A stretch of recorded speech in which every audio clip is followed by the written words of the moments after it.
Oh, bloody hell. Stish. Ah! Cough. Oh, bloody hell. Oh, cough. Wang it, cough. Cough. Cough. Cough. Cough. Cough. Cough.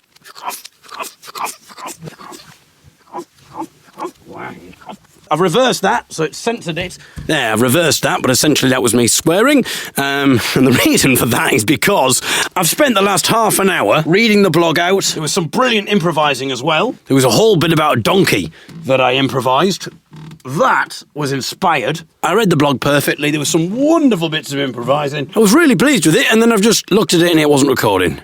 And now my braille display that I'm reading this from, because I'm blind. I've always been blind, by the way. If you're a newcomer to this, thinking, well, you should have started with that news, David. That's quite a moment. I've always been blind. I haven't just gone blind. You know. There was a great improvised bit about a donkey. Anyway, I'm going to read this blog to you. Unfortunately, and also I'm a bit annoyed because there's a problem with the recording. Oh, and also I'm blind as well. Yeah, but I forgot. I was so annoyed by the recording going wrong, I forgot to tell you that news. Anyway, it's a race against time now. The battery is running out on my braille display.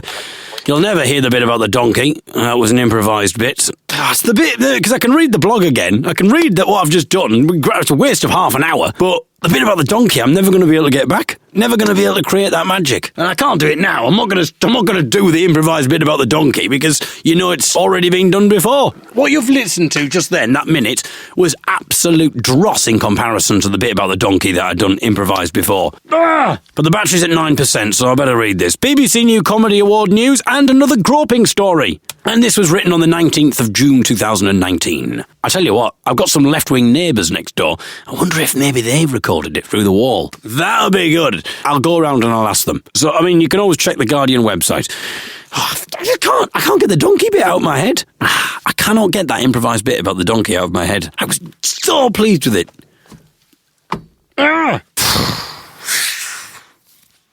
It was just, my brain was just so fluid, and I just thought, that's good. Thing is, if I do manage to find it lurking around on a hard drive, I'm not going to be able to release it, because if I did release it, you go, it's not that good, David. You don't get so worked up about it. It wasn't, to be honest, I think the computer did you a favour.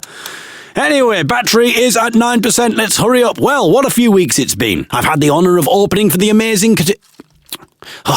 I'm making mistakes now as well. I didn't make any mistakes in the first take. Right, come on. Pull yourself together. That's not an instruction to you, by the way. I will not, David. My goodness, you disgusting animal. I don't know what you think we get up to when we're listening to these podcasts, but it's not that. Well, what if... there we go. I wouldn't have got that joke, would I? If it wasn't for the fact that the thing wasn't recorded. Suddenly, the donkey is old news. Well, what a few weeks it's been. I've had the honour of opening for the amazing comedians Tom Wrigglesworth and Boothby Graffo. I've been chosen to take part in the BBC Radio 4 New Comedy Award. Plus, and this is the big one, I've been groped by the young'un's very own Sean Cooney.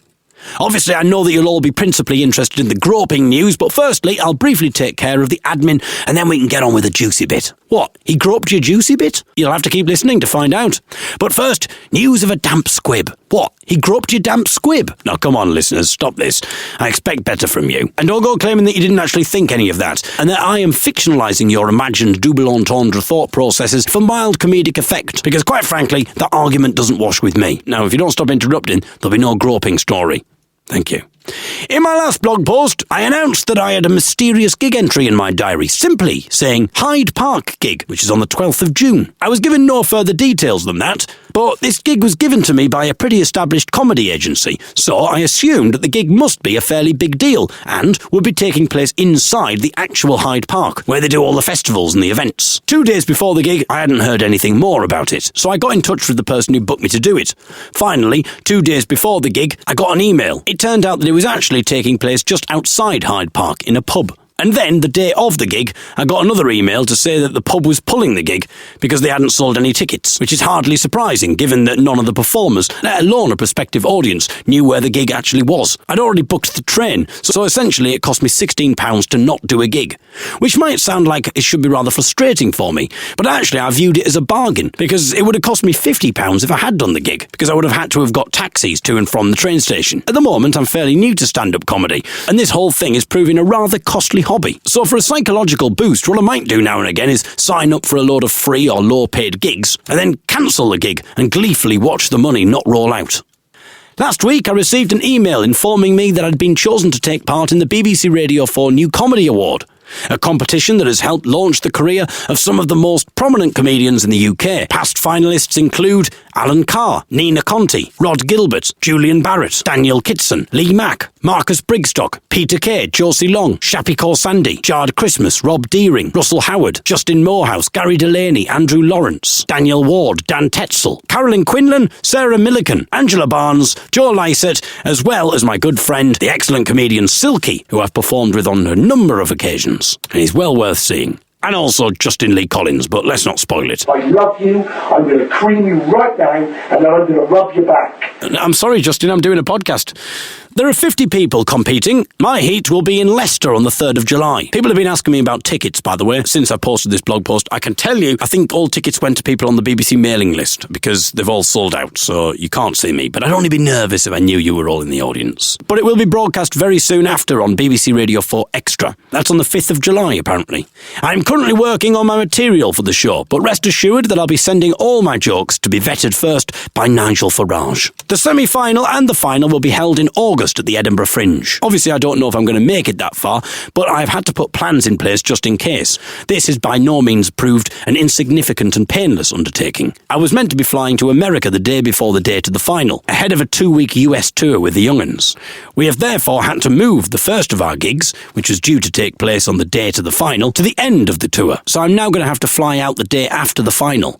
The other two are flying out from Dublin on the 15th, which is only going to cost them £430, but I'm going to have to fly out from Edinburgh on the morning of the 16th in order to get to Philadelphia, hopefully just in time for our first performance. The cost of this flight is around £1,000, so it's going to cost me £500 more than the other two so that I can take part in the BBC Radio 4 New Comedy Award. And, of course, I might not even make it to the final. I might not even make it to the semi-final. But the flight prices are increasing every day, so I can't afford to wait. I have therefore had to book this flight, which doesn't have a cancellation plan. So as if getting knocked out in the first round or the semi-final isn't going to be upsetting enough, to add insult to injury, I will still have to go all the way to Edinburgh, regardless, in order to catch this much more expensive flight. The flight is leaving early in the morning, so I'm going to have to stay in Edinburgh the night before, which is going to prove a rather costly exercise because it's the Fringe, and accommodation is unbelievably difficult to get.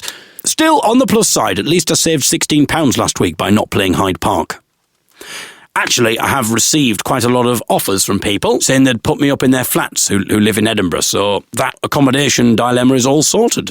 My opening spot for Boothby Grapho and Ilkley was a delight to do. In the audio version of this blog, coming soon, which is here now because you're listening to it, there will be a clip from that gig. Well, actually, there won't be because I'm not going to have time to put it in. It's all right, I'll play some gig clips in the next coming days. And we'll also do 2 harrowing stories of 2 journeys to and from stand-up gigs at some point as well. Following that gig, Boothby has asked me to support him on some more of his gigs.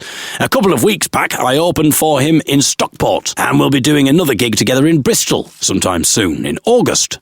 Details to follow shortly. But I'm aware that you haven't really been listening to any of this, because maybe some of you have even been forwarding all the way through this because you just want to get to the Groping story. All right then, here we go. The Young'uns are currently doing a 2-week schools project in Cambridgeshire. Each night we are sharing the same 3-man room in a Travelodge. It's one of the perks of the job. On the Monday night, all seemed perfectly normal. Nothing appeared untoward. We'd just done the usual Young'uns pre-bedtime routine, light bit of yoga, story, prayers. I was then just drifting off to sleep when I felt a pincer-like movement on my shoulder. My brain wasn't fully engaged as I was on the cusp of sleep, and so it took me a few seconds to fully register what was going on. In the meantime, the pincer-like movement travelled up and down my arm. I turned over in bed to investigate. Sean slurred sorry, and immediately began to snore rather loudly. A little too loudly, I would say, as if pretending to be asleep, so as to vindicate his actions as being an innocent, unconscious, sleep-based act. But he didn't fool me. I lay awake musing upon what had just occurred. Perhaps Sean had heard my recent blog post entitled A Grope in the Dark, in which I recounted the story of how I had to grope a series of men in a dark youth hostel in order to locate the one empty bed in my dorm. Maybe this blog post had given Sean ideas. In the morning, the excuse that Sean gave was that he'd had a panic dream in which his 13-month-old son was falling out of his cot. I pretended to believe Sean for band morale. If Michael should think that Sean's groping of me was an intentional act, then he would likely fly into another of his jealous rages. So for the good of band relations, I accepted this story of Sean's. If Sean's explanation was true and it had been a panic dream involving his son falling out of his cot, then I suppose I'd gotten off lightly. After all, it could have been a panic dream in which his son urgently needed a nappy change. I jokingly made this observation to Sean and Michael in a bid to relieve the tension, but I think this remark of mine only served to fuel Michael's imagination. The following night, I was woken to hear Michael making strange noises. He was seemingly trying to assimilate the quiet whimpers of a 13-month-old child. But alas for Michael, this ploy failed to dupe Sean into thinking that it was his 13-month-old son, so Michael was left wanting, untouched and unfulfilled. But Michael is the determined sort, and the following night he took things one step further. In addition to his baby-like whimpers, he elicited a disconcertingly noxious stench, presumably in an attempt to emulate the contents of a child's nappy. My suspicions were confirmed when I looked in the bin of our room, and I saw an empty packet of rusks. Michael had presumably eaten these in order to make his emissions more akin to a baby's. But still, Sean did not fall for Michael's bewilderingly desperate methods of trickery. Sean was clearly onto him, but not in the way that Michael was hoping. I will, of course, keep you updated on developments, both in terms of comedy and groping news. Thank you very much to all your comments, your well wishes about the BBC Radio 4 New Comedy Awards. But I want to read this comment out because, well, I think it deserves attention. This is from Amber Dworkin, who says, "Aha! It's fastidious conversation about this paragraph at this place at this blog. I have read all of that. And now me making comment also at this place. Also, check out these nude pics." Thank you very much for that, Amber. Unfortunately, as I said at the start of the blog, I am blind. Presumably you are a newcomer to this blog. Maybe you saw me opening for Boothby Graff or Tom Wrigglesworth. Maybe you were at that gig and you thought you weren't aware that I was blind, maybe. Or maybe you've heard something about the BBC New Comedy Award and you followed me through that. But I am blind, Amber, so unfortunately. But thanks anyway for the nude pics. I don't understand what happened, but this comment actually I found in my spam filter. Yeah, it was in the spam folder, the spam filter. There must be a bit of a problem with it. I have notified the people responsible. Unfortunately, Amber's comment. Amber was not given the green light, but fortunately I managed to see it before it was deleted. So thank you very much for your comment there, Amber. And thank you very much for listening to this blog post, unfortunately, without an improvised bit about a donkey.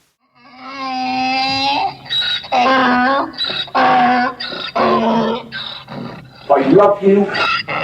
I'm going to cream you right down, and then I'm going to rub your back.